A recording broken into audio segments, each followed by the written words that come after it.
All right, we are live. I got my main man, Isaac the Schick Newton over here coming at you with, I know we did a policy call last week. We're probably going to do another one next week or the week after.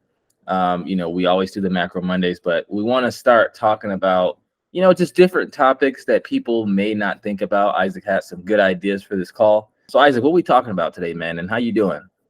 Yo, I am doing good. Just kind of hanging out here in DC. Is it You raining know, there too? dude, it's pouring. It's Okay, it's here it's too. It's pouring, pouring and this hard. place is already swampy. So you add rain to it, you get that like humid rain. Oh my gosh, In nothing's December? worse than like a warm December shower. Yeah.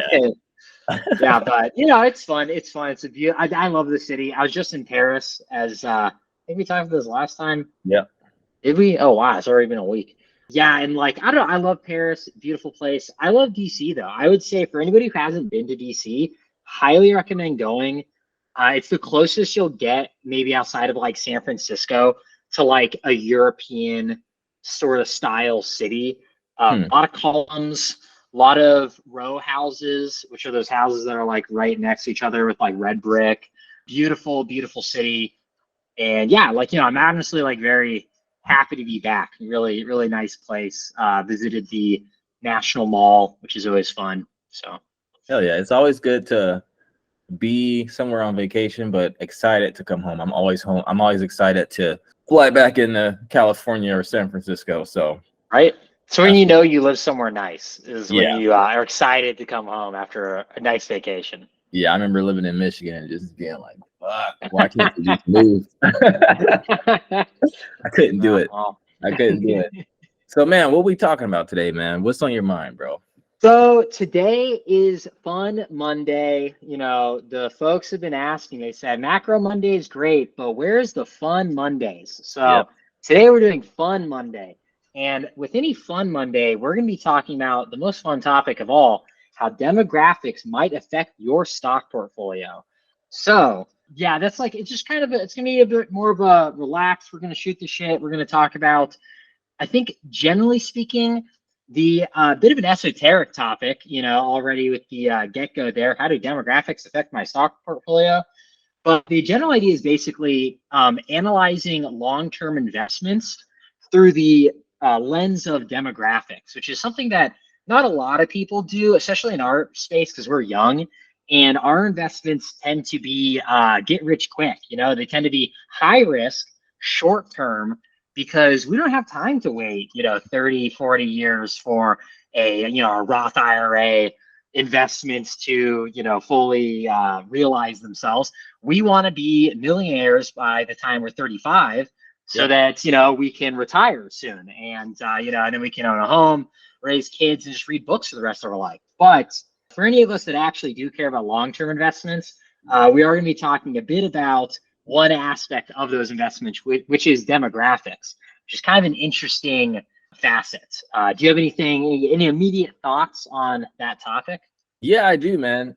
It's so funny because like when I think about crypto, I think about that as a really solid long-term investment. It's also good for those short-term bumps, but also long-term. And like just a few, what do you call it? I don't know if you want to call it principles that I look at for a long-term investment is like, what is the adoption curve?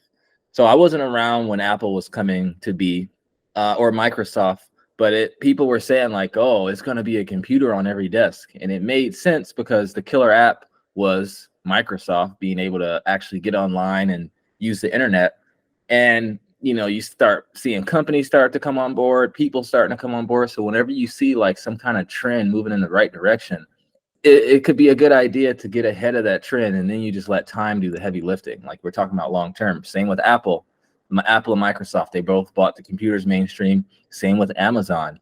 People were spending more and more money online. It went from people being nervous to think. People used to think like, oh, I'll never spend my credit card and buy something online because everyone thought they were going to be hacked. But now I don't even like going to the grocery store. I like having my shit show up True. right on my door. So it's like when I think about crypto, it's a few things. One, we're in the midst of the largest transfer of wealth in human history.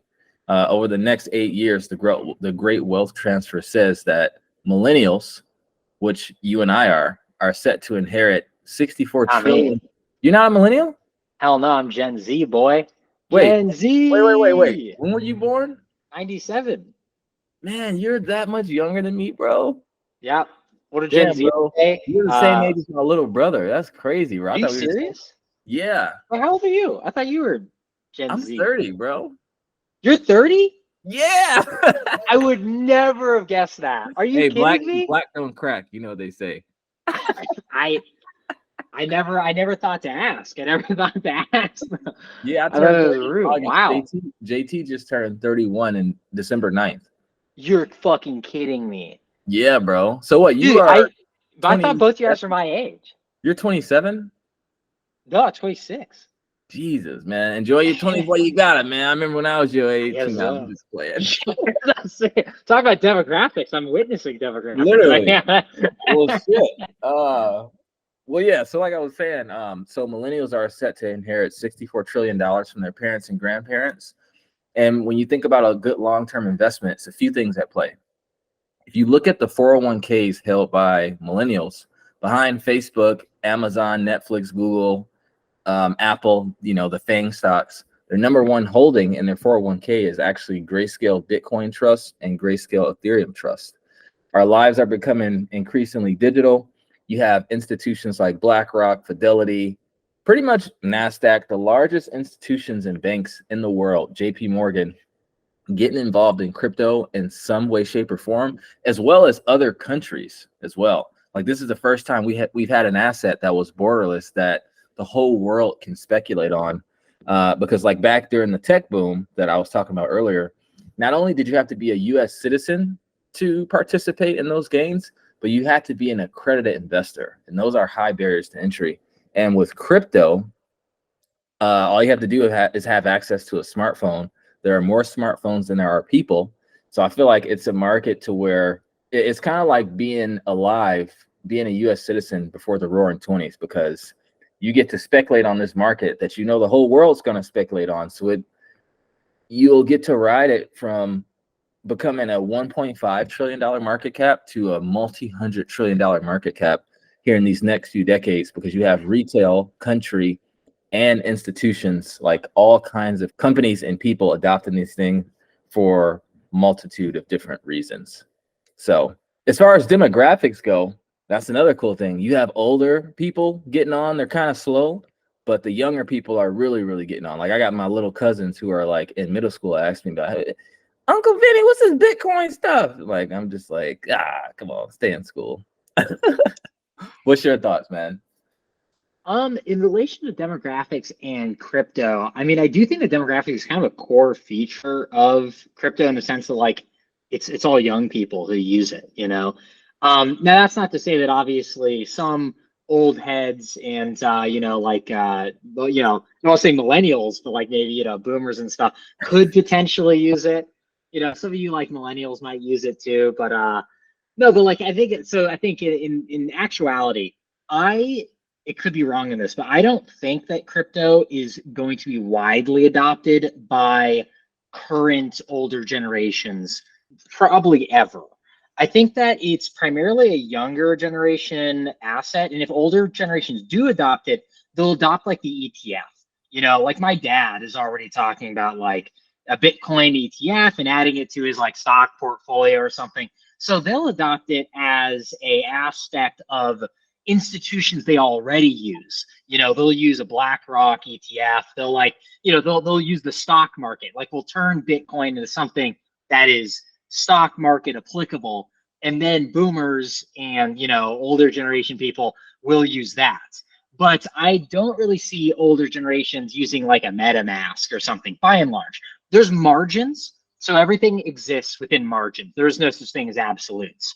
So obviously you're gonna have margins of people who are like 65 and up who are gonna use MetaMask and stuff. But I'd say by and large, we'll probably never see wide set adoption among those demographics. Now, demographics though is about population characteristics as much as it is about population change, meaning that as younger generations who are native to a certain technological advancement grow older, they will basically like, this asset or this technology will become a more widely used product within the wider population. As the baby boomers die out, who never really fully adopted the technology, and the millennials become baby boomers in age, now you'll have all the younger generations who will, probably use this technology or some more advanced version of it to wider and wider degrees. And then you'll have the population go from today being 1% of the population uses crypto, maybe like, and when I say use crypto, I mean like, I don't mean like, they've heard of it or something, or like they've maybe like tried it out or whatever. Probably less than 5. Yeah, I would agree with that. So you'll go from like probably like less than 5 to like half to then like 80%. Now, a big factor in that though is not demographics, but actually has to do with like policy and the effectiveness that governments are, like how effective governments are at co-opting the technology. I think it remains to be seen whether a lot of the, I guess, utility that comes from stable coins and all these other things won't be co-opted by USDC, and like a really effective rollout of some sort of like future USDC that is able to co-opt a lot of the current demand that people have for a digital dollar. If the government is effective at co-opting that demand, then maybe you won't see wide adoption of US dollar derivatives within crypto. If it's not effective, which I kind of lean towards that it's not going to be effective camp, then I think you could see wide adoption of crypto derivatives for dollars. Yeah, no, that's actually, those are some interesting points you made. So the first thing I want to touch on is like older people never adopting crypto. I agree with you to a certain extent, and that extent is I feel like they're never going to consciously adopt it because they're comfortable doing things like how they're doing it. I feel like when they'll actually adopt it is when they're using it without knowing that they're using it. I'd agree. Like, yeah, like it's kind of working on the back end, because it's like, imagine like when the internet came to be before, Apple and Microsoft, you had to set up your own server, and then you had to get these firewalls, and you have to keep them cool, and you got to make sure your electricity is running right and all this stuff. But then, Apple, Microsoft, Google came along, Facebook with their large server farms. And now, like when you go on Wix or you go on or WordPress or one of these sites to set up a website, now you don't have to have the server in your house. If I had to set up a server, I don't know if I would ever have a website. I would probably learn, but 99% of people wouldn't. So it took those companies to be able to securely host servers so that people can build websites, use websites. It's called the client server model. And now people are using it without ever having to see, hear, smell, or take care of a server. How long that'll take in crypto, I'm not sure. One cool thing is that you do have a lot of VC capital being poured into the space, especially in infrastructure like wallets, exchanges, things like that. And then you also have a large amount of executives who are leaving Web 2 companies to be executives at Web 3 companies. So you have the talent leaving, you have the money pouring into the space, which is good. And then the other comment I wanted to make on what you said was, in terms of regulation, this is an interesting one because, like I said, this is a global asset. So you have to think about game theory. But this also goes deeper because it's just like a good book I've read is The Creature from Jekyll Island.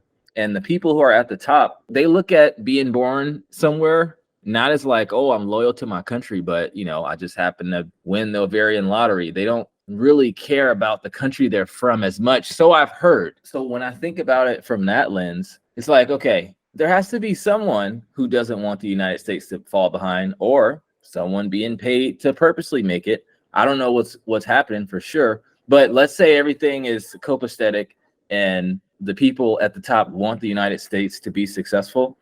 Well, then game theory comes into play, because given that this is a global asset and no one wants to fall behind, all it takes is one country or continent to have the proper regulation. All the projects are going to go there, which is kind of happening already. Like you have a lot of projects leaving the US because Gary Gensler is just like Gary Genslering. So if the United States doesn't want to fall behind, they're going to have proper regulation so that crypto companies are still building here so that we can still keep jobs here. So that's kind of my thoughts. What were you wanting to say? So hold on, let me actually say two things. So the first thing, I just posted an article in our Share your little screen. group Pull it chat. up. This is an article that I wrote for the company that I'm with, called the American Consumer Institute. And the article basically examined the Biden administration's economic report on crypto and some of its stated plans on how to implement a CBDC in the future. And it specifically goes over token-based blockchain CBDC models versus account-based blockchain CBDC models, looked at the efficiency of either, and then looked at whether, like, what was the Biden administration promoting. And the Biden administration is not unique in this. This is a pretty common, I think, proposal by like most Federal Reserve banks when they look into CBDCs. But the basic crux of the article makes the argument that the only time that we will see, I think, cryptocurrency meaningfully become an alternative to traditional financial transactions is when they become more efficient than traditional financial transactions. And currently, what cryptocurrencies are competing with is against merchant fees. So every time you use a credit card or a debit card, the merchant that transacts your transaction, your financial transaction, processes it, has to pay your banks a merchant fee. These merchant fees cost, 20 to 36 or 30 cents on the transaction. And even though it's like a fairly small amount. Man, can I actually comment on that piece? I worked in I've worked in merchant processing for 3 years. So I'm very familiar with the space. So when you say cryptos compete with merchant fees, I 100% agree.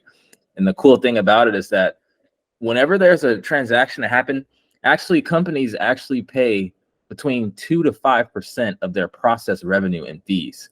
Because when you swipe a card, you have to pay interchange fees from the card company. So Visa, American Express, MasterCard, Discover. And then there's a lot of intermediaries involved. You have an issuing bank, you have the acquiring bank, the settlement bank. Like, it's a lot of different institutions that has to get paid, that has their hand in a pot. Whereas with crypto, all it is a smart contract, and it kind of cuts that out.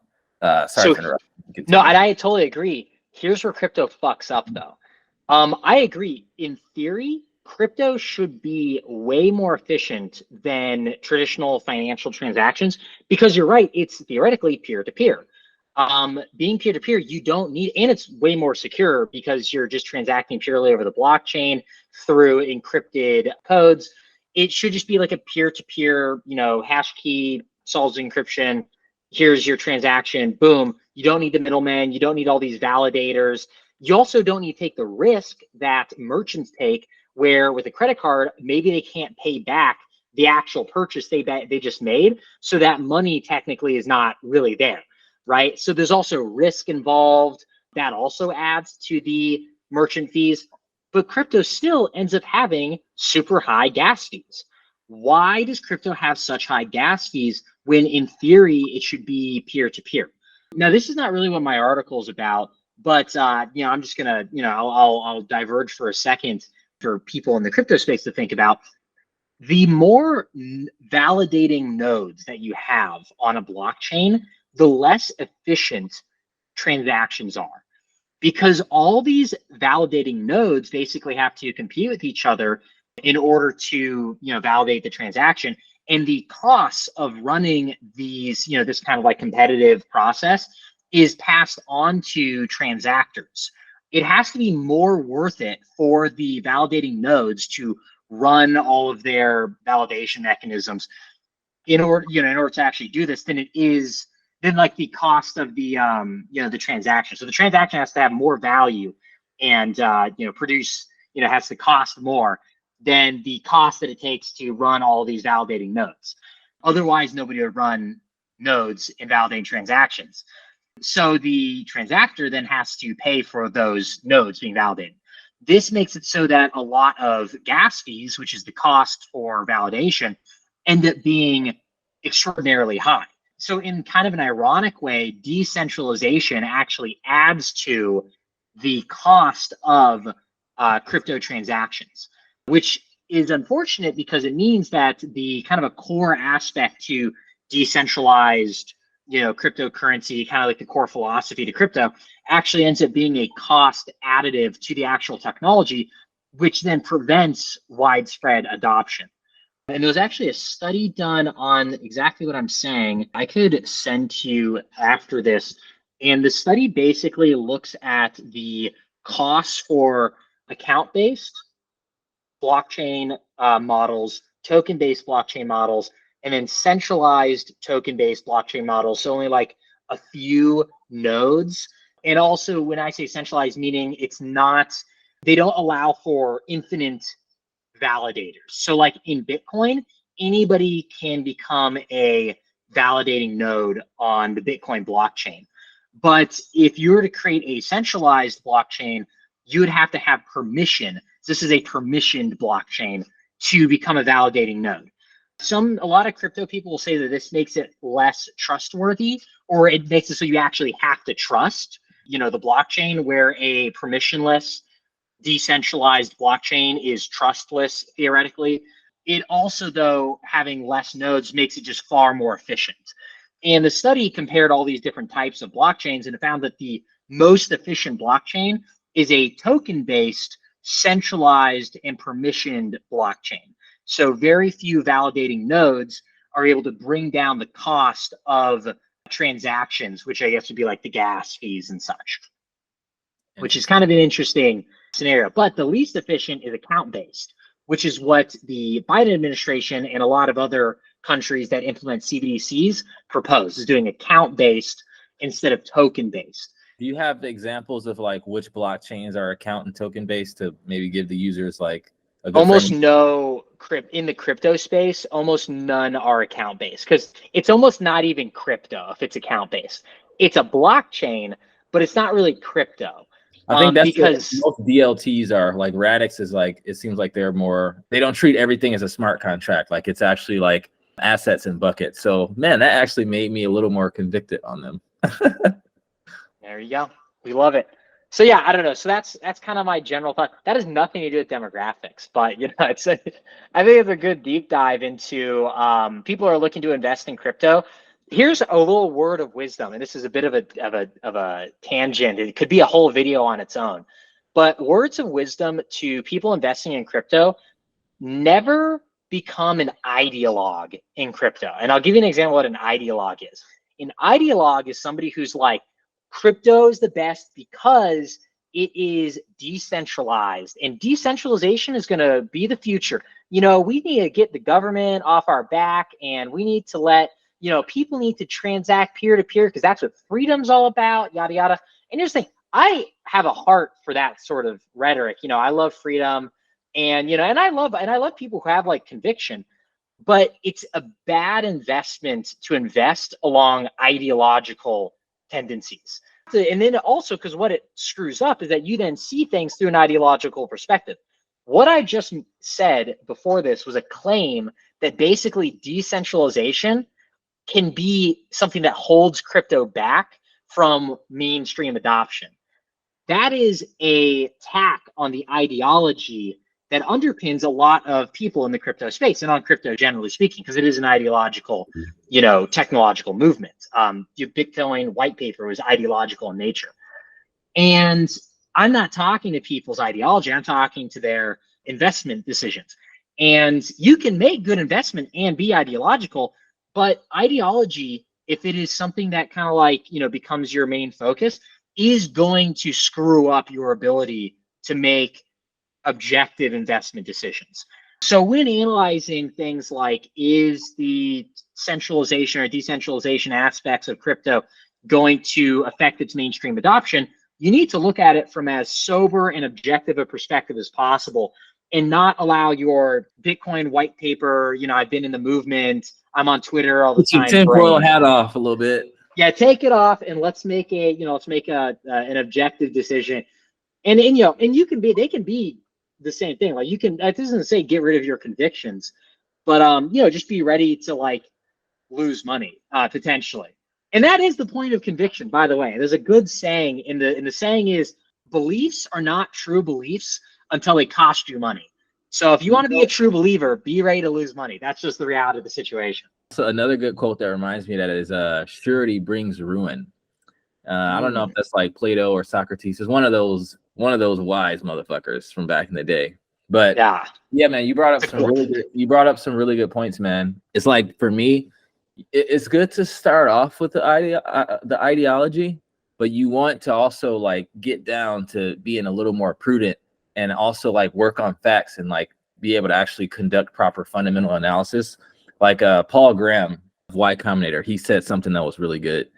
He was saying that, like, you can be ideological. Like, let's say you want to invest in technology. You're just like, oh, technology is going to be great. Da, da, da, da. That doesn't mean just go out and buy every technology stock or crypto that you can find. You want to see some that are solving real world problems, a lot of which are going to be competing with others.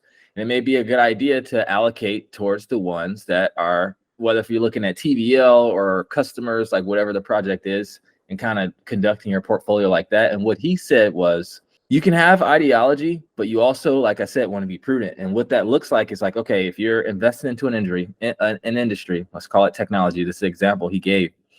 He's like, look at it as like technology is like a drop of water that's splashing and covering everything. This can help you with being a founder and solving problems, or being an investor, finding the people who are solving problems. You're basically like, as that thing splashes and it, the water goes out, all the opportunities are on the tip, right? So as you're in the weeds and you're looking at things, the next thing that's needed, while it may seem like a bad idea to other people, because most business ideas, they seem like bad ideas. Like, for example, Uber. If you would have told me 20 years ago, oh yeah, I'm gonna create an app where it's gonna replace the taxi companies, I'm just gonna give people rides in my car from my phone, people looked at you like you were crazy. Same with Airbnb. I'm gonna have an app that's gonna it's gonna rival or challenge the hotel industry, and I'm just gonna have people come stay in my spare room, and I'm gonna show them around town. People be like, man, that shit's never gonna work. But those people who are in the weeds in technology, able to identify the trends, not from an ideological standpoint, but seeing what's already there, how that's working, and what needs to be implemented or created in order to get to that next level. Now you're taking ideology and mixing it with being prudent, and that is a good way to invest. So that's one thing. The other thing I wanted to comment on what you said, which was really good, was the fuck ups of crypto. And that is also an adoption problem. So it's like, if you're a founder and you see like that, the reason why gas fees are expensive is because, everything's mainly happening on Ethereum right now, but all these other blockchains who are EVM compatible share the same issue, in that you have the blockchain trilemmas: security, decentralization, and speed. Everyone takes security the most serious because no one wants to get hacked, but people will trade off between speed and decentralization. That's why I've been saying it's going to be the modular blockchains that win. And modularity means, basically, think about division of labor. Like, you have different things that are optimized to do certain things, instead of having everything happen from one single unit. Like, this is how our cells work. Like our amoeba, we have like a center cell, and then we have other things around it that, manage blood flow, digestion, like different things. And it's the same thing with like the chip wars. Like, in the beginning, AMD, they had like this big chip that did everything, and it was slow. And a lot of people credit this to Moore's law, but it's actually because of them taking a modular approach. And I made a video on this too. Feel free to watch it. Now they put a little chip in the middle, and it was a bunch of little chiplets on the outer part to manage the other functions. And it increased, I forget what the actual metric was, but it made the chips more efficient. So it's like with blockchains, it's 3 levels to a blockchain. You have consensus, which says what's true. Bitcoin, that's proof of work. Ethereum, that's proof of stake. You have storage, which is like data, and that's why people are trying to create shards, so that it's like a parallel blockchain that saves everything. And then you have execution, which is like computational finality. Right now you have all those things happening on the mainnet. Any blockchain is selling block space, and there's only a certain amount of space that can fit in each block. So by having shards to store data, and by having these layer 2s that can help with execution. Basically, when you compress a file and send it via email, you make the file size smaller, and that's what these layer 2s are doing, like these ZK rollups and these optimistic rollups. That's why I call them rollups, because they roll up the transactions They compress them to make the data smaller. They submit it to the mainnet, which is where consensus happens. And now you still get the security of the mainnet, but you're able to fit more in each block. So in regards to the token-based and account-based blockchains and like transactions being expensive, I think it's going to take founders who are like in the weeds, like I said, on the edges of the tips, identifying what problems there are that needs to be fixed, because the same way that we're going to scale blockchains is the same way we have to scale chips. It's the same way our body uses division of labor to regulate our functions. It's just a matter of who's going to do it first. And that's another thing you probably want to keep track of. Like Chainlink is doing a lot of things with like some of the largest banks in the world and helping to get them on chain via oracles. We did a video on this too, and Sergey Nazarov was talking about how these banks have hardware that's been in there that they've been using for over 50 years and is working just fine. They're not going to erase it. They're going to connect it, just like they didn't erase all of their paper files when the internet came to be. They connected it to the internet, whether if it was taking a picture or having a company like migrate it all. They didn't just erase everything and start over. And that's the same thing that's going to happen now. So that's kind of my thoughts on that. Nice. Graphics. Yeah, that was pretty good. That was good. I agree. I'm concurrent here. Listen, Vince, I may agree with you, but I got one point. And you know what? You may not like this, but it has to be said. Here we go. You said something regarding, people not being motivated by national interest or not identifying with their nation, especially when it comes to like, more like elite-minded people. It's like CEOs of companies and stuff like this. Here's the reality of the situation. They don't have to like consider themselves patriotic, rah-rah Americans, or even like patriotic members of whatever, polity they hail from. But there's a lot of economic value in promoting like an economic nationalist agenda. The reason being is that when a country, let's say, tariffs or imposes sanctions or uses their soft power or hard power to promote the economic interests of their own country, businesses within their country are going to always be the beneficiaries. A great example of this is the battle that America is having right now with Chinese companies and China itself over submarine optic cables. China is attempting to break into the submarine optic cable market and has companies that build these, these undersea cables that provide internet to the whole world that we're using currently. And the United States does not want China to break into this market.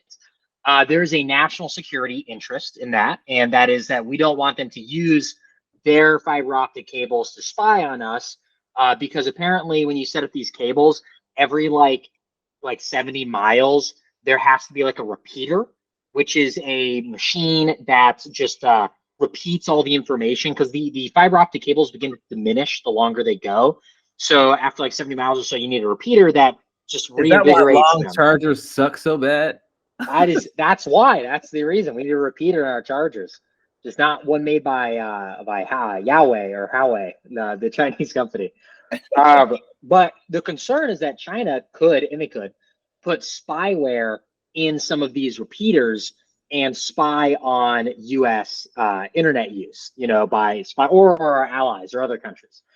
Now, does Google, maybe they do, but does Google care that much about like American geopolitical statecraft? Like, is America really invested in the United States as a polity's ability to project power overseas?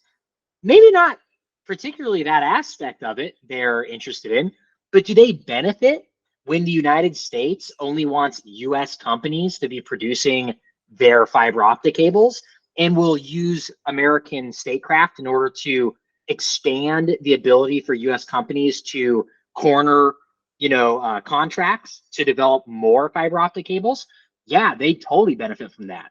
So even if like the CEO of Google is not like a particular like rah-rah patriot or whatever, even if they don't like, let's say in private, like even care that much about like America or whatever.